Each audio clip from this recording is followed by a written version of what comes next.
This morning, it's all aboard one of the world's most unique railways.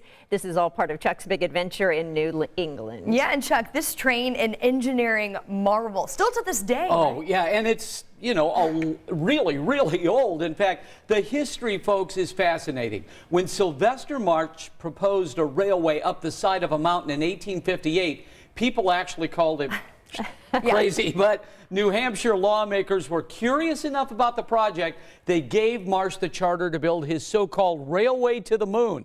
What they didn't know then is that he actually would succeed. And today, the Mount Washington Cog takes visitors from a base station at 2,700 feet up 3 miles of track and 3 climates to the summit.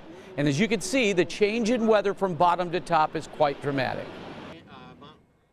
Weather that's one type down on the ground, when you get up there, it can be completely different. So how does that affect you as a train master? It can make planning a little tough because you do have to be constantly in tune with the conditions that are taking place at the summit, so you can plan for equipment, personnel, safety, and things like today we have sand on the trains to go up for the passengers to disembark okay. Whatever's taking place down here, you can pretty much count on, because of the microclimate of Mount Washington, that there's going to be a pretty unique set of conditions up there that differs vastly from this. Well, we got a taste of winter the day we visited.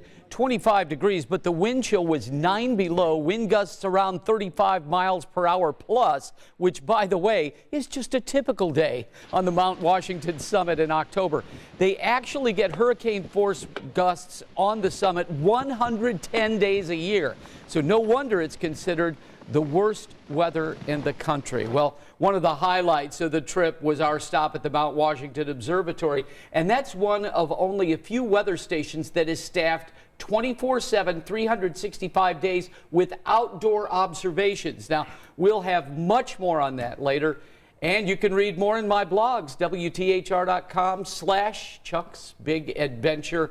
We're going to have much more on the observatory and the cog for you in just a little bit. Wow, it's so crazy to see the transition from the base to the top there. And speaking of mountain, I know you both like dogs. Yes, in fact, of course Miss we Thing's do. getting one today. That's right. Picking up my puppy. I'm so I'll share excited for her. pictures later. But we're going to highlight a mountain called Dog Mountain that will make you cry. It is a mountain that is dedicated to man's love for dogs and dogs' love for mankind.